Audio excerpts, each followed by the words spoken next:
Hello guys, আসসালামু আলাইকুম। ঘরে থাকা কিছু সামান্য উপকরণ দিয়ে আজকে আমি একটা ব্যানানা কেক তৈরি করব সন্ধ্যার নাস্তার জন্য। তো ব্যানানা কেক তৈরি করার জন্য এখানে আমি দুটো ডিম ফেটে নিলাম, আর এর সাথে আমি পরিমাণ মতো 3 চামচ চিনি অ্যাড করে দেব। চিনির পরিমাণটা একটু কমেই দিব, কারণ কেক অত মিষ্টি ভালো লাগে না, আর মিষ্টি জিনিস আমি একটু কম পছন্দ করি। তো মিডিয়াম মতো একটু চিনি দিয়ে দিলাম। তো ব্লেন্ডারে আমি এই ডিমগুলো ফেটে নেব, কারণ এটা দিয়ে করতে আমার অনেকক্ষণ দেরি হয়ে যাবে।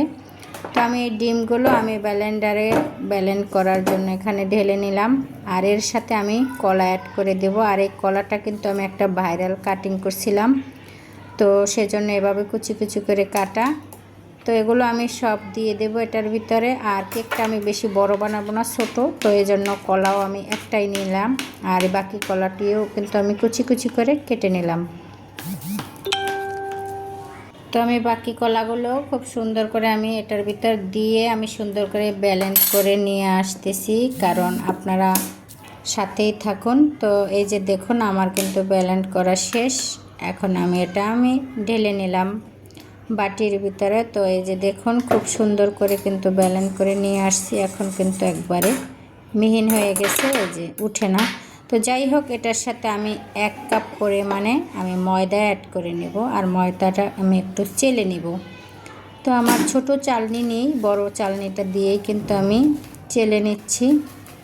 তো এই যে একটু চেলে নিলে যদি কিছু থাকে ময়লা উপরে থাকবে। আর এখানে আমি 1 চামচ বেকিং সোডা দিয়ে দিলাম। তো ছোটোটাও আমি কিন্তু এখানে চেলে নেব। এটা কিন্তু বেকিং সোডা দেওয়ার পরে এখন আমি এটা সুন্দর করে আমি একটু পাশে লেগে গেছে, কারণ বাটিটা ছোট আর চালনিটা তো বড়, এই জন্য একটু পাশে পড়ে গেছে, নষ্ট হয়ে গেছে টেবিলটাও। তো যাই হোক, এটা আমি পরিষ্কার করে নেব। তো এটা আমি এখন সুন্দর করে আমি কিন্তু এই যে মিলিয়ে নিচ্ছি ডিম আর চিনির সাথে। তো সুন্দর করে আমি মিলিয়ে নেব আস্তে আস্তে করে। তো এটার সাথে আমি আরও অনেক কিছু অ্যাড করব। আর সন্ধ্যাবেলা বা বিকেলের নাস্তার জন্য কিন্তু ঘরে কিছু উপকরণ দিয়েই খুব সহজেই কেকটা তৈরি করা যায়। তো আমি বাহির থেকে কিছু আনিনি, ঘরে থাকা কিছু কিছু উপকরণ দিয়ে কিন্তু আমি কেকটা তৈরি করে নিচ্ছি। আর আমার ছেলে কিন্তু কেক খুবই পছন্দ করে, তো ওর জন্যই আমি ছোট করে একটা কেক তৈরি করব নাস্তার জন্য।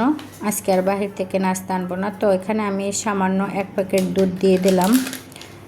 দুধের পরিমাণটা যত বেশি দেবে ততই কিন্তু ভালো। তো যাই হোক, আমি 1 প্যাকেটই দিয়ে দিলাম। তো এটা আমি খুব সুন্দর করে নাড়াচাড়া করে আমি অ্যাড করে নিলাম। আর এখানে আমি একটু ভ্যানিলা দিয়ে দেব, যাতে ডিমের গন্ধটা একটু না আসে। তো বেশি না, আমি তিন ফোঁটার মতো একটু দিয়ে দেব, বেশি পড়ে গেছে। যাই হোক, আমি এখন এটা মিক্স করে নিব এটার সাথে।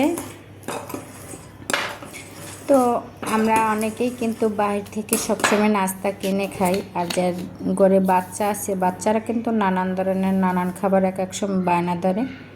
তো শর্টকাটে আমি কিন্তু বানিয়ে নিলাম। আর এখানে আমি কিছু সয়াবিন তেল অ্যাড করে দিচ্ছি। আমি কিন্তু তেলটা মেপে দিই নি, আমি হালকা একটু বোতল কাট করে যতটুক প্রয়োজন ততটুকুই দিছি। যাই হোক, আমি এটা কিন্তু খুব সুন্দর করে নাড়াচাড়া করে মিলিয়ে নিচ্ছি। এই যে দেখুন, ব্যাটারটা কিন্তু খুবই সুন্দর হয়েছে।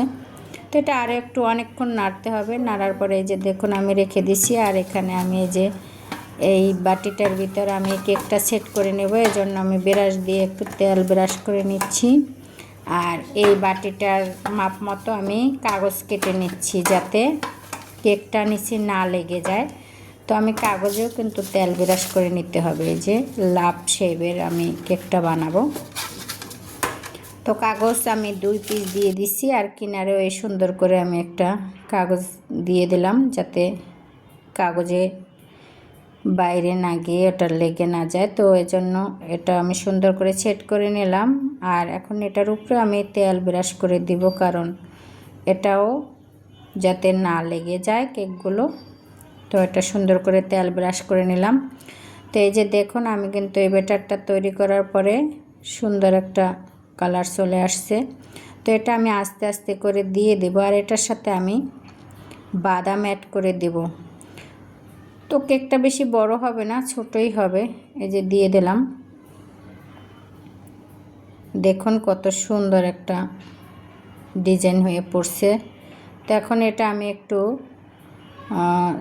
ঠেসে ঠেসে এটা সুন্দর করে প্লেন করে নেব, যাতে ফাঁকা না থাকে। তো সুন্দর করে প্লেন করে নেওয়ার পরে আমি এখানে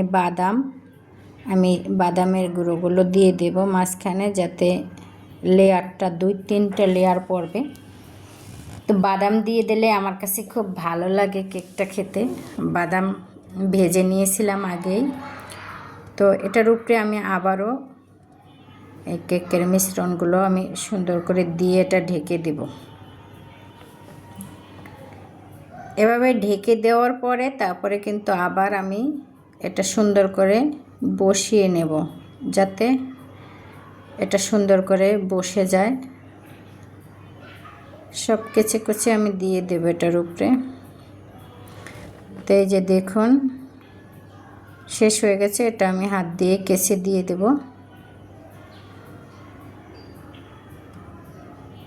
তো এই যে এখন এটা আমি সুন্দর করে একটু বসিয়ে নিয়েছিলাম। এখন উপর থেকে আমি বাকি বাদামগুলো উপর থেকে দিয়ে দিলাম। এই বাদামের পরিবর্তে এখানে আপনারা চেরি ফল দিতে পারেন, কিশমিশ দিতে পারেন, পেস্তা বাদাম দিতে পারেন।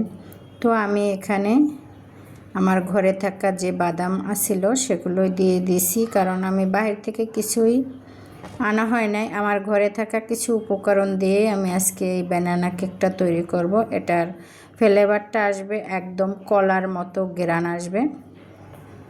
তো এটা সিদ্ধ করার জন্য আমি কিন্তু চুলায় একটা পানি বসিয়ে দিয়েছি। তো পানিগুলো শুকিয়ে গেছে, পানি আমি আরও দিয়ে দেব। আমি কিন্তু একটা স্টিক দিয়ে সুন্দর করে বসিয়ে দিয়েছি। এই যে সিদ্ধ হয়ে গেছে দেখুন, আমার 20 থেকে 30 মিনিট সময় লাগছে। তো এই যে দেখুন কেকটা কিন্তু আমার তৈরি হয়ে গেছে। আমি কিন্তু মাঝখানে দেখে নিয়েছিলাম একবার। তো কেকটা হয়ে গেছে। এই যে দেখুন আমি কিন্তু এখন কাগজগুলো ছিঁড়ে ছিঁড়ে কেকটা আমি বের করে নিব। এই যে দেখুন খুব সুন্দর একটা লাভ শেপ আসছে। তবে কলা দেওয়ার কারণে কেকটা একটু কম ফুলছে, আর আমার ছোটাটা হয়তো ভালো না, অনেক দিন হয়ে গেছে, এই কারণে একটু কম ফুলছে। যাই হোক, এবার ভালো হয় নাই, আগামীতে আবার একটা বানাবো, তখন সোডাগুলো পরিবর্তন করে দিতে হবে। কারণ অনেক সময় সোডা বেশি পড়লেও কিন্তু কেক ফলে কম। তো যাই হোক, আমি কাগজগুলো কিন্তু সব আস্তে আস্তে করে এই যে তুলে নিব, কারণ কাগজগুলো লেগে গেছে তেল দেওয়ার পরেও। আর এটা এই যে টান দিলেই খুব সুন্দর করে উঠে যায়। এই যে দেখুন, আর কেকের শেপটা কিন্তু খুবই সুন্দর, একটা লাভ শেপ চলে আসছে, একেবারে একটা লাভ মনে হচ্ছে, খুবই সুন্দর লাগছে। পিছনের সেটটাও ভালো লাগছে দেখতে। যাই হোক, আমি কাগজগুলো কিন্তু সব আস্তে আস্তে করে তুলে নিয়েছি। আমার ছেলে তো কেক খাওয়ার জন্য পাগল হয়ে গেছে, সময় দিচ্ছে না। যাই হোক, এই যে দেখুন কত সুন্দর একটা লাভ শেপের কেক তৈরি করে নিলাম ঘরে থাকা কিছু উপকরণ দিয়ে। তো কেমন হলো আমার কেকটা অবশ্যই সবাই কমেন্টে জানিয়ে যাবেন। আল্লাহ হাফেজ।